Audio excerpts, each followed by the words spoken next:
Rondo! Je crois qu'après avoir vu ça, on peut mourir tranquille. On va le plus tard possible.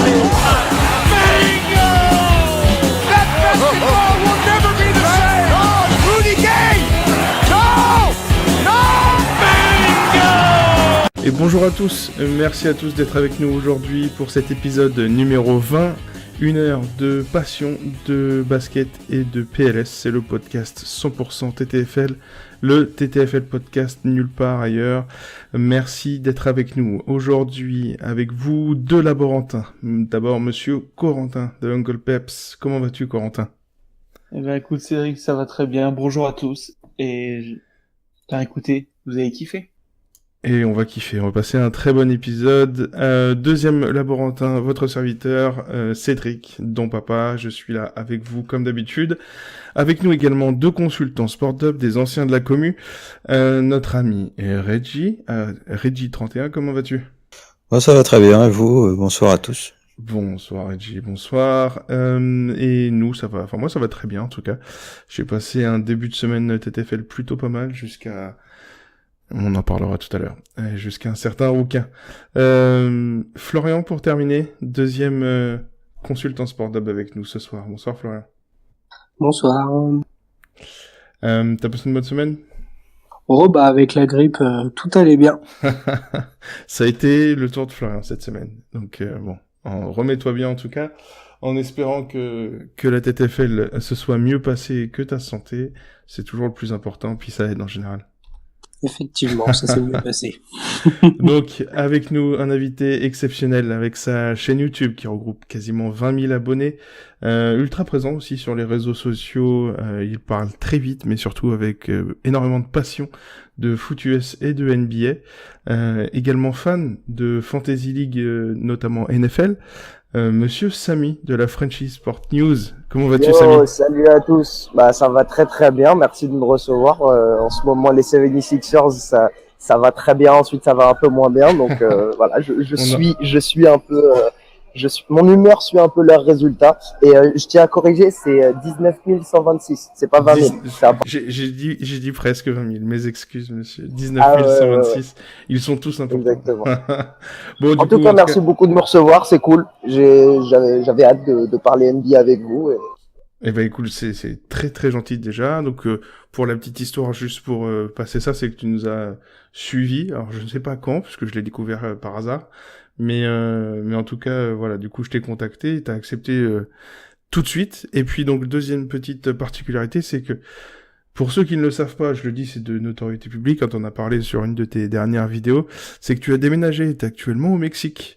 Donc, si vous entendez des petits sons de bar et de musique, c'est juste l'ambiance là-bas chez toi au Mexique. C'est l'ambiance locale et c'est surtout que j'ai une connexion vraiment dégueulasse à la maison. Donc, je me retrouve à regarder les matchs NBA un peu n'importe où, mais ça me permet de me faire des potes. Donc et à la bonne heure surtout, tu la regardes à la bonne heure. Et à la bonne heure. Ah ouais, c'est agréable les gars, il faut venir, hein. Faut tous déménager. Quand tu peux te coucher à 22h, c'est génial. Ça change. Ça, on en parlera tout à l'heure également. Du coup, on commence, comme d'habitude, le menu. Retour sur le deck numéro 19 de la TTFL. Comme vous le savez, une semaine écourtée pour cause de All-Star Break. Ensuite, une belle interview de Samy avec qui on pourra parler passion, de son actualité, de ce qui pense un peu des Sixers. On parlera peut-être un petit peu aussi NFL pour les passionnés. Et pour terminer, comme d'habitude, le coin des experts. Et les experts en carton souvent, mais bon, on fait ce qu'on peut. La preview du deck numéro 20 pour bien négocier la fin du mois de février, important, notamment pour ceux qui sont dans les leaders du classement. On a publié ce matin le top 10 des équipes actuellement du mois de février. Donc voilà, on espère que ça va bien se passer. Une petite heure, tous ensemble. Eh bien écoutez, messieurs, on est parti. C'est l'heure de l'apéro. C'est l'heure de l'apéro. Messieurs, comme d'habitude, avant l'apéritif, avant le retour sur le deck numéro 19, le petit 5 majeur avec notre invité pour que les amis de la version courte puissent également en profiter un petit peu de ce Samy, notre expatrié au Mexique. Du coup, cher Samy, donc je te répète, la bienvenue, en tout cas. Et Merci donc on va te beaucoup. poser 5 petites questions autour de la NBA pour que un peu on apprenne à te connaître. Et on commence par la question classique quand on rencontre un nouveau copain fan de NBA. Quelle est ta franchise préférée? Même si tu as déjà spoilé la Ouais. réponse. Ouais, j'ai déjà un petit peu raconté. Je suis un grand fan des 76ers. J'ai découvert le sport. Alors, étant gamin, aujourd'hui, un enfant va vraiment kiffer un Stephen Curry parce qu'il s'identifie à lui, parce que c'est, entre guillemets, le plus petit mais qui domine. Bah, Mhm. c'était la même chose dans les années 2000 où je voyais Allen Iverson. Donc, voilà. La classique. C'est comme ça que je suis tombé amoureux du jeu. C'est Et donc, il y a eu des années très, très noires entre la fin d'Allen Iverson, on s'est séparé d'André Iguodala et maintenant, enfin, on sort la tête de l'eau et on a vécu des très belles séries. Tu peux remettre ton maillot maintenant. Ah, c'est vraiment agréable. Hein. C'est de reconnaître les playoffs, le haut du tableau, des trucs comme ça. C'est simple, tu vois, mais c'est génial. Donc, et du coup, aujourd'hui, quel est ton joueur préféré actuellement? Alors, je vous avoue que depuis Allen Iverson, c'est dur de m'attacher à un joueur à ce point. Mais du coup, vraiment, ça va être un LeBron James. Vraiment, ça va être un LeBron James parce que on avait des attentes pour lui depuis qu'il sortait du lycée et il a jamais déçu. En vrai, il a jamais vraiment déçu, à part sur certaines finales. Mais il a jamais déçu, jamais eu un problème avec la justice. Il a jamais été un mauvais coéquipier selon moi. Et donc vraiment, j'admire l'exemple LeBron James qui prend ce rôle de leader de la NBA, quoi, et pas seulement de son équipe, mais de la NBA en entière. Oui, c'est vrai qu'après il a un grand rôle au niveau communautaire, que ce soit dans la NBA ou dans sa propre communauté de là d'où il vient. Donc oui, c'est vrai que t'as ce côté exemplaire effectivement. Et au niveau de tes joueurs all-time, d'habitude on pose la question ton joueur préféré all-time, mais on voit qu'il est marqué au fer rouge, c'est Iverson. Tu ne fais qu'en parler. Ah oui, Mais du coup, c'est qui d'autre Allen alors? Iverson. Il y a c'est sûr. personne d'autre. Alors, C'est Si. Bah, juste après l'ère Iverson, enfin, c'est encore l'ère Iverson. J'ai beaucoup aimé les Suns de Steve Nash. Et c'est Steve Nash que j'ai beaucoup aimé. Encore une fois, on s'identifie aux joueurs qui sont proches de nous. Hein. C'est le plus petit sur le terrain, c'est pas celui qui saute le plus haut, mais voilà, Steve Nash qui fait des passes. donc globalement plus petit meneur ou petit arrière en général qui domine Ouais, malgré. Exactement. Aujourd'hui, je tape beaucoup sur les doigts de Westbrook. mais je pense que si j'avais été plus jeune en ce moment, quoi, bah, j'aurais été un fan de Russell Westbrook. C'est sûr. Ouais, après c'est sûr que la domination physique et le volume de jeu, c'est toujours assez impressionnant. Et du coup, quatrième question, ton moment all-time. Alors que ce soit un match, une action, une perf, que t'aies vu en live ou non, mais qui t'est le truc qui, quand tu penses aux Sixers ou à Iverson ou à autre chose, ou à la NBA en général, le truc qui t'a le plus marqué.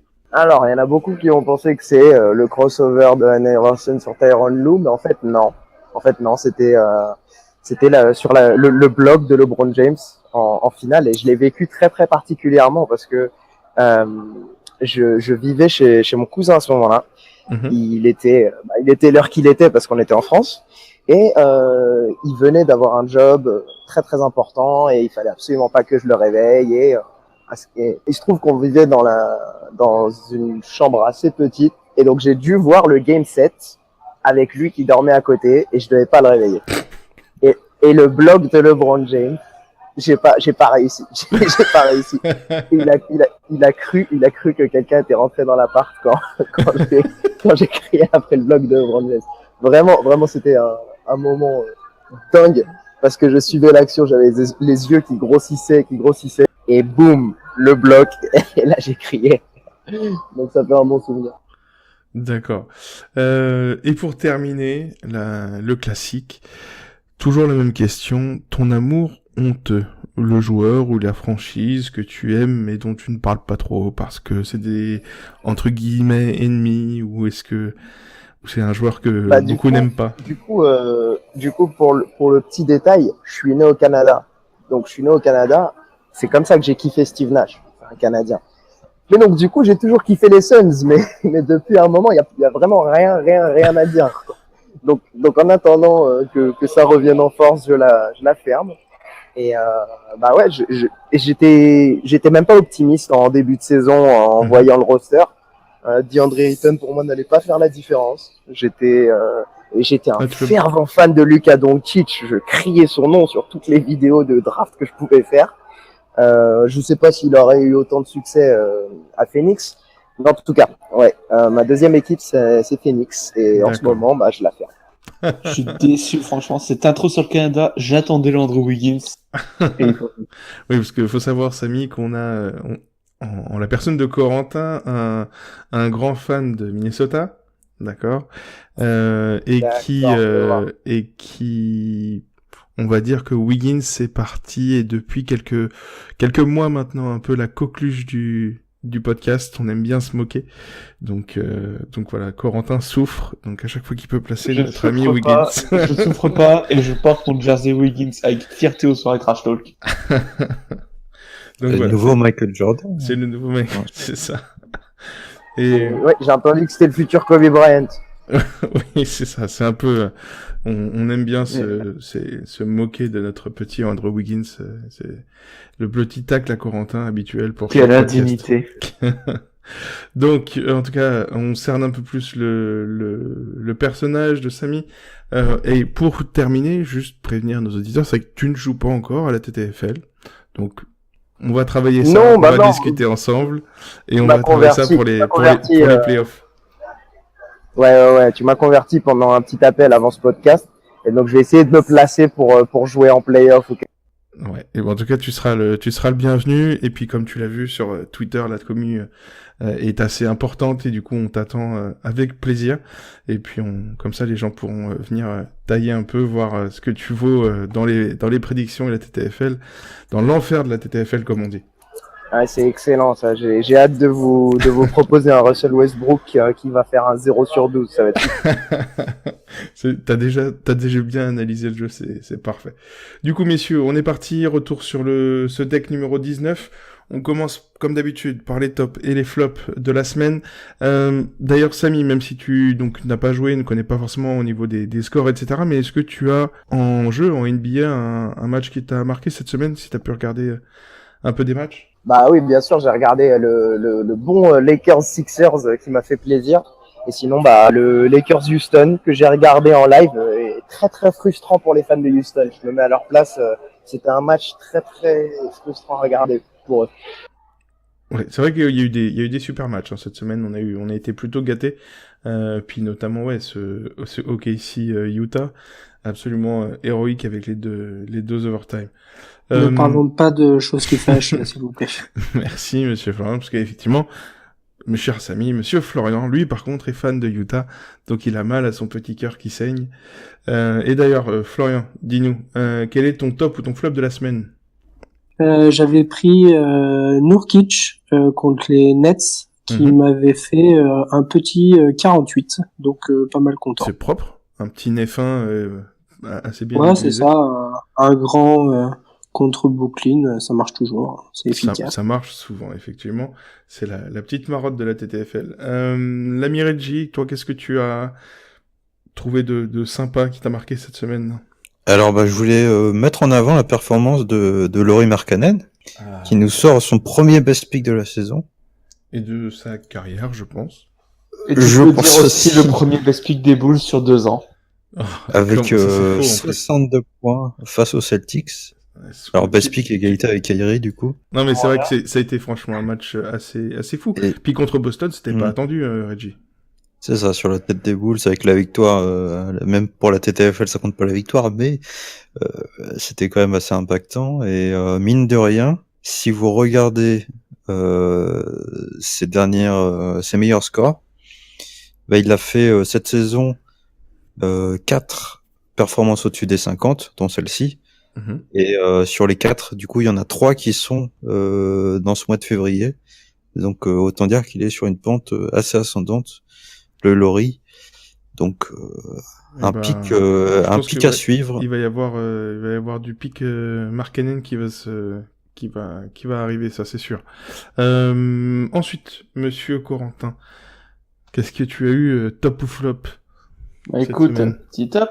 On m'a demandé d'annoncer un spot la semaine dernière dans ce même podcast. Mhm. Je suis arrivé, je vous ai dit que Bradley Beal, il serait content de rester quelques jours en plus à Charlotte après le Star Break, que Charlotte c'était une excellente défense extérieure. Bah, ça a pas manqué, 74, best pick, meilleur pick de la semaine. Et un des meilleurs picks de l'année, sur plus de 70, c'est pas non plus tous les jours. Exactement. Et du coup, il était pour Baby celui-là. Et donc tu l'as pris, tu avais suivi ton Ah bah propre oui. conseil. Ah oui. Quand je mets un conseil dans le podcast, je le suis. Fais attention parce que ça va te tomber dessus bientôt. Et puis perso, pour terminer, comme d'habitude, je fais le dernier top ou flop. Je dois avouer que la confrérie des rouquins est en deuil, puisque j'ai mis une cible sur le dos de Monsieur Blake Griffin. Le carotte to carotte, c'est arrivé à peu de gens. Kemba l'avait fait, je crois. Oladipo avait fait un superbe carotte to carotte avec un score encore plus pourri que ça, hein. Mais Blake Griffin qui fait 2 fois sous les 20, c'est pas possible. Blake, autant te dire que je l'avais la deuxième fois parce que je me suis dit, bah oui, il va se reprendre, il a fait un match pourri, il s'est fait exclure, il va avoir le couteau entre les dents. 19. Bah non. Bah non, voilà. Comme dirait l'autre, bah non. Et franchement, ouais, il fait mal parce que j'avais commencé la semaine, je crois, avec deux pics à plus de 60 où j'avais pris, je crois, Yanis, etc. Et donc j'étais bien. Mais non, voilà. Blake Griffin, 19 ou 18, je sais plus, qui succédait à un 17. Enfin non, terrible quoi. Et là, t'as pas le droit quoi. T'es censé être le meilleur de ta franchise, on arrive après le All-Star Break. C'est compliqué. En tout cas, il fait très très mal. Messieurs, du coup. Ouais, mais t'en demandes beaucoup, hein. Ça reste Détroit. Hein. Ça reste Détroit. Non, t'en demandes beaucoup. Mais on en demande toujours trop en TTFL, sache-le. Et forcément, ça met de l'affect alors qu'il ne devrait pas. Non, c'est vrai que voilà, une semaine difficile pour Monsieur Blake Griffin. On arrive au classement, messieurs. On part avec Florian qui va nous parler du classement des joueurs. Ouais, alors le leader c'est Fafou Flyer avec 41,4 de moyenne, avec 5093 points. Qui est suivi par Rocket for Life et Flo 0799 pour la 3e place. Ça joue pas grand chose dans les 3 places, il doit avoir une 60aine de points. Et ensuite, pour finir le top 5, on a Pushin et Racing 63 à 5017 points. Donc c'est vrai, il y a moins de 100 points entre la première place et la 5e place, c'est tout serré comme d'habitude. Donc continuez à tenir et puis ça va le faire. C'est ça, donc Flyer toujours premier. Et c'est Rockets for Life qui a fait une belle progression, était 4ème je crois la semaine dernière. Et, il a pris 2 places, ouais. C'est ça. Et on a Thundercove qui est sorti du top 5, mais qui est juste, je crois, 6 ou 7ème. Il est 6ème, ouais, avec 5005 c'est points. Ça. Et on fasse le bonjour à Max, Racing 63, qu'on avait reçu dans le podcast. Donc on lui passe la dédicace. C'était, je crois, pour la meilleure équipe du mois de novembre, puisqu'il fait partie, il me semble, de l'équipe Kobe One, Max, il me semble. Donc en tout cas, on leur passe le bonjour aux anciens. Au niveau des équipes maintenant, on a eu une frayeur du côté de Narbonne. Messieurs, dames, c'est arrivé cette semaine. La team Narbonne a fait la pire soirée, je pense, de son année. Pire soirée, je crois même, du top 50. C'était pas arrivé, en tout cas, depuis très très longtemps. Mais ils se sont rassurés hier soir avec la meilleure soirée du top 16 de la Ligue 1. Donc ils ont remis les choses dans l'ordre. Ils ont maintenant 500 points d'avance, 558 points d'avance pour être précis sur Kobe One. Finir le podium avec les Ducs qui ont bien progressé cette semaine, qui ont fait un joli +2. On a ensuite Tweetballs, Fatballs, I Want Nasty, les copains du chef, la team Datas qui a pas mal galéré cette semaine, qui a fait un -3.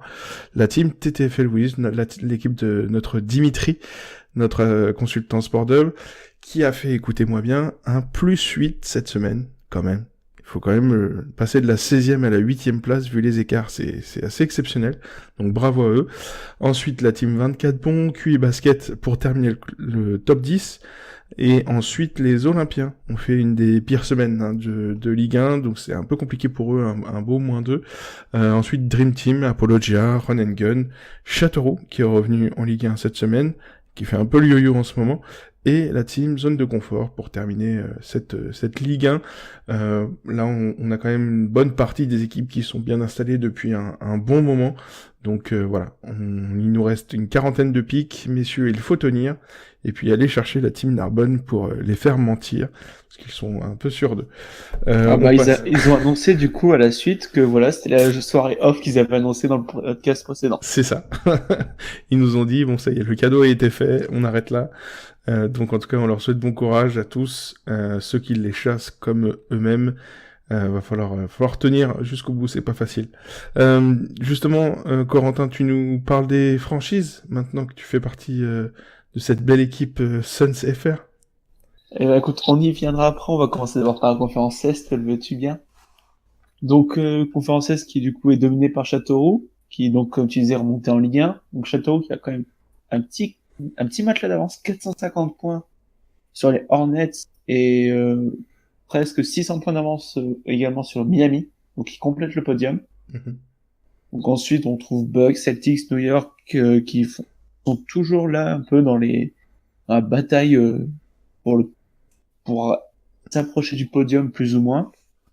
Ensuite, on a eu j'avais annoncé également la semaine dernière, la petite bataille qui est actuellement à l'Est, c'est entre les Raptors et Détroit pour la 7e place. Bah, ça n'a pas raté. Les Raptors ont fait une grosse semaine et sont passés devant Détroit pour la 7e place. Mm-hmm. Donc Détroit 8e, mais qui a quand même 300 points d'avance sur les Nets pour la qualification au playoff. Voilà, ça se bat un petit peu. On sait qu'ils sont à fond, notamment, ils passent souvent sur leur compte Twitter, les Nets, donc on leur souhaite bon courage, faut s'accrocher les gars. Et 300 points, ça se rattrape. Faut faire le push Exactement. Pour les playoffs.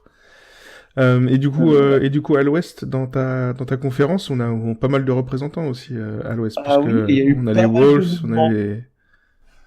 on a les Wolves et on a les Spurs également. Mais donc, beaucoup de mouvements par contre à l'Ouest. Donc déjà, petite dédicace à nos amis Isma et Eric. Les Wolves sont passés à la tête de l'Ouest. Ils sont passés devant OKC. Ils ont 150 points d'avance sur eux. Qui est pas beaucoup. Faut pas croire. Là, clairement, ça va être la bataille jusqu'à la fin de saison entre les deux. Ah oui. Mais même, tu peux ajouter. Donc les Wolves premiers, 150 points d'avance. 320 points d'avance sur les Sonics 3e et 366 seulement aussi sur les Mavs 4e. Les 4 premiers, remontés, les Mavs, ils sont là, ils ont le couteau entre les dents, c'est un massacre. Et ensuite, c'est le petit mouvement sur le bas des playoffs, on va dire. Les Clippers sont passés 5e devant les Blazers qui sont redescendus 6e. Et surtout, une dédicace à ma team dont je suis très fier, les Suns FR sont passés devant les Grizzlies en 7e place. Ok, et au niveau de la course au playoff, il y a encore des... par contre, là, c'est très hardcore. J'ai annoncé la semaine dernière que les Suns étaient 8e juste devant les Kings. Les Kings sont descendus à la 11e place. Dur. Semaine très médiocre, et ils ont été surtout dépassés par des Spurs et des Rockets qui sont tambour battant actuellement, pour donner une idée. Les Rockets sont un petit peu rentrés, mais entre les Suns 7e et les Spurs 9e, il y a 51 points d'écart. Ouais. En tout cas, ça nous promet une belle fin de saison, tout ça. Donc je vois Anna qui est déjà en train de me menacer dans le rétro, là, elle fait peur. Hein. Ok, en tout cas, on vous souhaite pareil, hein. Comme pour les équipes, on vous souhaite bon courage. On sait que mener de front 2 classements, c'est pas forcément évident, et ça sera encore pire pendant les playoffs. Voilà, donc en tout cas, bon courage à tous. Et puis, que ça soit à l'Est pour les Nets, les Sixers, ou à l'Ouest pour, comme tu l'as dit, les Spurs, les Rockets, les Kings, même Utah, peut-être, qui pourrait revenir. Ouais. Pourquoi pas. Donc voilà, c'est le moment de vérité. Il va falloir faire le push. En tout cas, on compte sur vous. On passe comme d'habitude le petit point habituel, le petit point hebdomadaire sur la course au MVP, au rookie de l'année TTFL. Cher ami Reggie. Oui, toujours en tête, mais ça ne devrait pas durer en raison de son temps de jeu limité et de sa motivation tout aussi limitée. Anthony Davis, avec 51,6 points de moyenne, et forcément un peu de match en moins. Et il est suivi de près dans le club des 50, donc il devrait bientôt le déplacer. Harden et Giannis. Bon, Harden, je tiens juste à préciser que moi, quand je le prends, il fait 30 points. J'ai trop le choix. Moi, s'il fait plus de 40 points, c'est n'importe quoi. C'est la fête. C'est la fête. Hein. Voilà, derrière, un peu plus loin, on a Embiid à 47 points de moyenne et Durant à 44. Et sinon, pour la course au rookie de l'année, DeAndre Ayton est toujours en tête avec 32,3 points de moyenne, suivi de près par Luka Doncic, 30 points de moyenne, et après on a plus loin à 23 points un Trae Young, Marvin Bagley qui en ce moment est pas mauvais du tout, qui est pareil et proche des 23 points, et Jaren Jackson Jr. pour clore ce top 5. Et c'est vrai qu'on voit aussi dans ce classement, on a noté pour nous le nombre de matchs, et c'est vrai que Jaren Jackson Jr. était déjà, même si le temps de jeu est pas forcément, à 58 matchs avant de se blesser. Donc là, clairement, sans doute une blessure de fin de saison, malheureusement, pour le Triple G. Et c'est vrai que, et d'ailleurs, toi, à noter pour les plus férus de statistiques, James Harden et Giannis Antetokounmpo ont tous les deux joué 55 matchs. Ils ont rapporté un nombre de points TTFL au total, 2775 pour l'un, 2774 pour l'autre. C'est-à-dire qu'il y a un point d'écart entre James Harden et Giannis Antetokounmpo. C'est quasiment l'égalité parfaite. Donc j'ai l'impression que c'est aussi serré que pour certains dans les votes du MVP, quoi. C'est ça. Et oui, clairement, comme disait Florian, enfin comme disait Reggie, bon, il y a pour vous qui va réussir à dépasser Anthony Davis le premier là, du coup ça va être Harden, Antetokounmpo, parce que Davis va tomber sans doute, comme disait Reggie. Giannis pour moi, parce que Harden va baisser de régime entre guillemets avec les retours de Chris Paul et Clint Capella. Ouais. Et Florian, toi, tu penses plutôt qui? Je pense plutôt Yanis.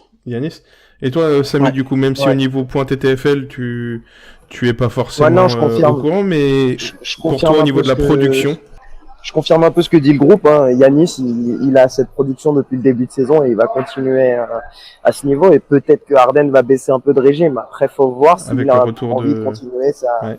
Ouais, avec le retour de Chris Paul. Mais après, faut voir s'il a envie de continuer sa petite série de matchs à 30 points. Mais forcément, oui, c'est sûr que ça va le. Et puis il a eu des déclarations comme quoi il fallait peut-être faire un peu plus tourner, etc., se préparer pour les playoffs. Donc peut-être que il va être cramé encore une fois en playoff. Il a eu cette expérience plein de fois, plusieurs années. C'est ça. Puis bon, et puis l'année dernière, c'était Chris Paul qui était cramé, qui s'est blessé. Et puis ouais, non, ça va être compliqué. Peut-être qu'il va souffler un petit peu. J'ai envie de dire que Harden, son push pour le MVP, il l'a déjà fait l'an dernier. Il a eu son titre de MVP. Ça le trouve.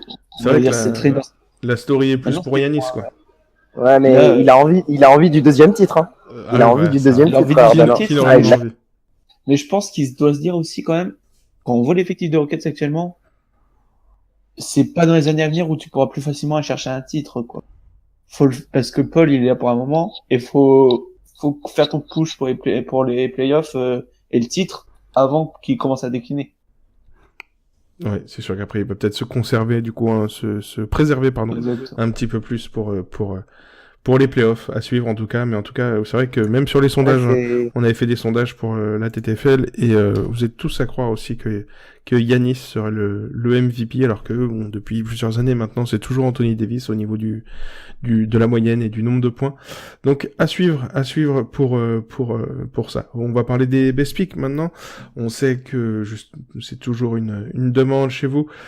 Eh bien, le podium au niveau des best picks, on a un numéro 1 incontestable, monsieur James Harden avec 16 best picks, 16 fois meilleur choix de la soirée, avec derrière monsieur Giannis Antetokounmpo justement 10 fois best pick, et ensuite un duo sur la 3e place, Embiid et Paul George, qui pareil ont fait encore un push ces derniers temps avec 9 best picks chacun, et puis ensuite on retrouve les classiques Davis à 8 et Durant à 6, Curry et Lillard à 5, Kyrie et LeBron à 4, les copains, Capella, Butler, voilà, Anthony Towns à 3 aussi, avec la Marcus Aldridge et Russell Westbrook. Et notamment, après on connaît ceux qui ont fait des best picks un peu originaux comme Bryn Forbes, McCollum ou Danilo Gallinari. On a eu pas mal cette année de picks un peu original. On a même eu, je le rappelle, Tristan Thompson, donc voilà. Et pour la petite blague, on sait que Russell Westbrook a toujours moins de best pick je ne sais pas, que Kyrie Irving, que Damian Lillard. C'est loin d'être le meilleur meneur en TTFL. Elle perd en qualité cette vanne maintenant. Elle perd en qualité, mais oui, mais on est Même obligé il de a 3 best picks, ouais. Tristan Thompson, il a pas fait 7 best picks Ne pas- D'accord. Merci, La drogue, Reggie. c'est mal. La drogue, c'est mal. Bon, du coup, on arrive à la preview rapide sur le deck numéro 20, votre petit bon ou mauvais spot sur la semaine qui arrive. Reggie, je t'écoute. Premium ou second couteau pour toi? Ah, plutôt premium. Je vais prendre Paul George face à Denver mardi. Bon, là, il a eu une performance un peu mauvaise la nuit dernière en back-to-back. Après un double overtime. Et il va avoir le temps de se reposer un petit peu. Il va pouvoir mettre les points sur les i face à Denver. L'opposition, ça devrait pas trop l'emmerder. Non, sur le poste d'ailier, oui, Denver, c'est pas trop ça. C'est un jour où il n'y a pas trop de choix. La seule petite le seul truc embêtant éventuellement, ça peut être Westbrook qui revient quand même plutôt en bonne forme en ce moment. Et encore, ça peut aussi le permettre de on sait qu'aussi en spot-up cette saison, il peut être très bon. Donc je Paul pense George que, mardi. voilà, au moins 40 points, je pense. Ok. Florian, qu'est-ce que tu as trouvé de sympa ou de match à éviter, pourquoi pas? Non, moi j'ai un truc sympa, c'est Nikola Jokic samedi contre les Pelicans, contre Anthony Davis qui va jouer 2 minutes 37 à peu près en tête. Donc voilà, dans la raquette. De toute façon, Donc, Jokic, il va se retrouver contre, on en parle pas beaucoup, mais Randle et Diallo. il le fait. Il va se retrouver contre Randle et Diallo, du coup. Ouais, voilà, c'est ça. Mais bon, après Jokic, comme je disais, on n'en parle pas cette année, mais il fait une saison de MVP aussi. Et c'est juste qu'il a des monstres aussi à côté énormes comme James Harden en tête C'est sûr qu'il faut souligner. Il faut souligner ça. Et du coup, Corentin, qu'est-ce que tu as trouvé de sympa pour la semaine à venir? Écoute, contrairement à toi, j'ai choisi de prendre les bons Pistons. Donc c'est l'homme en forme du moment. Donc c'est monsieur qui on a l'impression qu'en ce moment il tourne en 25-18, monsieur André Drummond. Dimanche contre les Raptors. On peut se dire les Raptors c'est compliqué à attaquer et tout ça. Mais bon, il n'y a pas non plus un énorme rebondeur dans la raquette des Raptors. Donc après c'est risqué. C'est André Drummond, c'est un intérieur face aux Raptors. Mais je sens bien que ça va justement bloquer Griffin et Drummond va pouvoir faire un petit 20-20 avec des bons pourcentages, ce qui pourra assurer au moins un 40-40. Ok, et ben écoute, c'est vrai qu'après contre les Raptors, c'est pas forcément le pic qui vient en premier, mais bon. Et ben perso, alors ça va dépendre du match de ce soir. Pour ceux qui nous écoutent, ça sera bénéfique que pour ceux qui nous écoutent ce dimanche soir ou ce lundi matin. Ça sera DeMar DeRozan contre Brooklyn en back-to-back. Donc on sait que le back-to-back, faut faire attention avec les Spurs, etc. Donc regardez bien jusqu'à 23h59 si vous pouvez, si vous allez avoir des infos. Mais voilà, s'il n'y a pas d'overtime ce soir, etc., ça peut être un bon spot. On sait que les Nets font leur push, qu'ils se battent en ce moment. Et clairement, je pense que les Spurs ont aussi besoin de victoire et des DeRozan contre les Nets, les extérieurs, c'est toujours sympa. Donc on va... Surtout que je me permets de faire une petite remarque, Cédric, si tu permets. Bien sûr, on est là pour ça. Surtout que Aldridge en ce moment est en train de rater quelques matchs, donc possiblement il sera pas non plus de la soirée, de la fête de demain soir. C'est ça. Comme il est probable ce soir, ce dimanche, il y a peut-être des chances qu'il joue pas le back-to-back, comme tu le dis. Surtout que c'est en maladie, donc. C'est ça. Donc s'il est un peu moyen, c'est pas un doute. Hein. S'il éternue pendant l'échauffement, Pop, il va l'enfermer dans le vestiaire. C'est ça. Donc voilà. Donc ça peut être vraiment avec des petits apostrophes pour faire attention, des petits astérix pour faire attention au niveau du temps de jeu ce soir et au niveau de la condition de la Marcus Aldridge. Mais en tout cas voilà, DeRozan contre Brooklyn, ce sera mon spot de la semaine.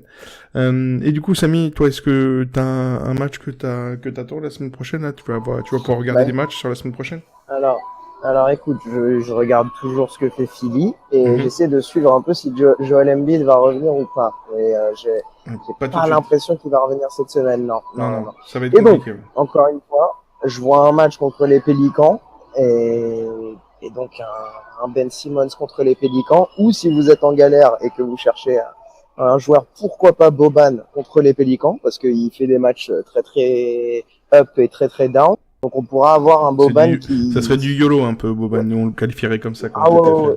Plus Tobias Harris. Tobias Harris, là, est vraiment bon en ce moment.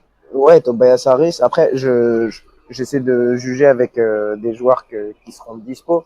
Parce que vous m'avez expliqué qu'on peut plus reprendre un joueur dans les 30 jours. C'est ça. Mais ça. Bon, t'inquiète, après, c'est les conseils, justement. On est là, on donne un peu plein d'options, quoi.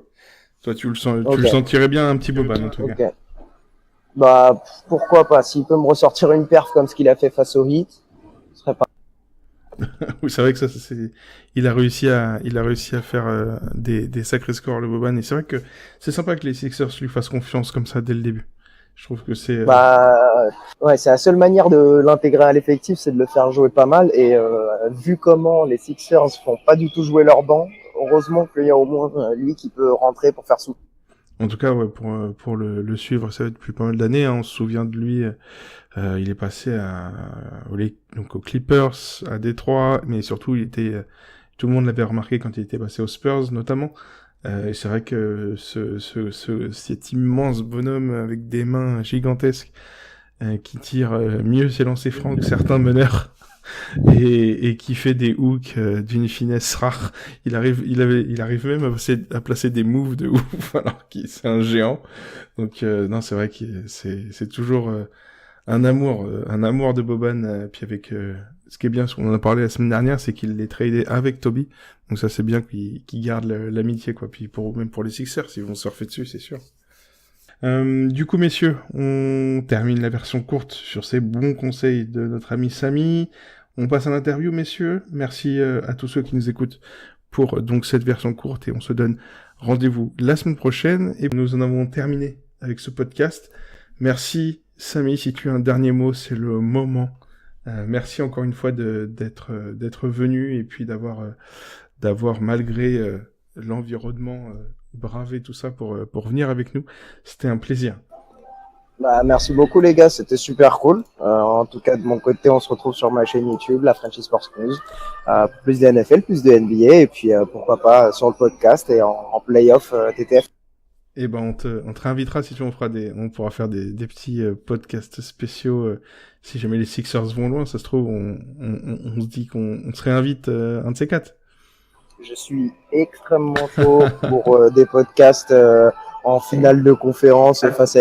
Un petit podcast live pour les Sixers qui se prennent un sweep en finale. On fera ça. Ah non, mais si on arrive en finale, je prends le sweep. Non, franchement, je serais pas content si on prend un sweep. Au moins, on prend un match, quoi. Oui, au moins un match. Bon, tu peux compter un Embiid game. Je pense qu'on mérite. Franchement. Non, mais et puis on compare à l'an dernier avec LeBron James ce qu'il avait. Je pense qu'on mérite un match. On n'a pas Jar Smith, on mérite un match. Mais qu'est-ce que le mérite? Donc, en tout cas, voilà, c'était... Et puis, on sait pas si c'est les Warriors en face, hein. Si c'est les Nuggets, on a une chance, hein. Alors, tu peux répéter ça avec la conviction, s'il te plaît? On peut toujours rêver. En tout cas, c'était un plaisir de te recevoir. Et puis, du coup, on se reverra, ça, c'est sûr. Ouais, on se suit. beaucoup, Moi, je sais qu'après, personnellement, je te suis depuis quelques années maintenant. Et moi qui aime ces deux sports que l'on partage, on en a parlé pendant plus d'1 heure pour préparer ce podcast. C'était un honneur et un plaisir de te recevoir. Et puis donc voilà, allez vous abonner à la Frenchy Sport News. Il va y avoir de la NBA qui va tomber, ça vous pouvez en être sûr. Et donc le petit cadeau, c'est donc la peut-être prochaine vidéo sur les Lakers. Donc tu nous as dit. En tout cas, merci Samy, merci beaucoup. Merci beaucoup les gars, bon, on se revoit très très vite.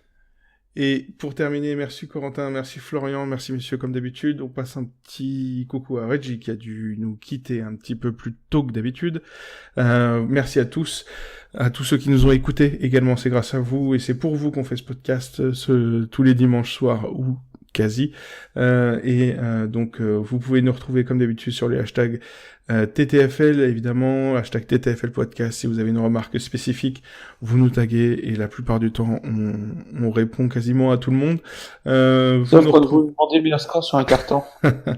Et ce podcast sera disponible comme d'habitude en version courte et en version longue sur SoundCloud, Spotify, YouTube et enfin sur trashtalk.co. Donc merci à tous ceux qui partagent, qui commentent, qui nous like, etc. Faites tourner le podcast à fond, s'il vous plaît. Ça, c'est aussi pour ça pour installer la TTFL dans vos petites habitudes, et ça vous sert, pour faire vos decks de la semaine en nous écoutant. C'est toujours le bon plan du dimanche soir. Merci à tous. On se retrouve la semaine prochaine. N'oubliez pas que la TTFL est impitoyable. Et rendez-vous dimanche prochain pour l'épisode numéro 20. Tout impossible. Bingo!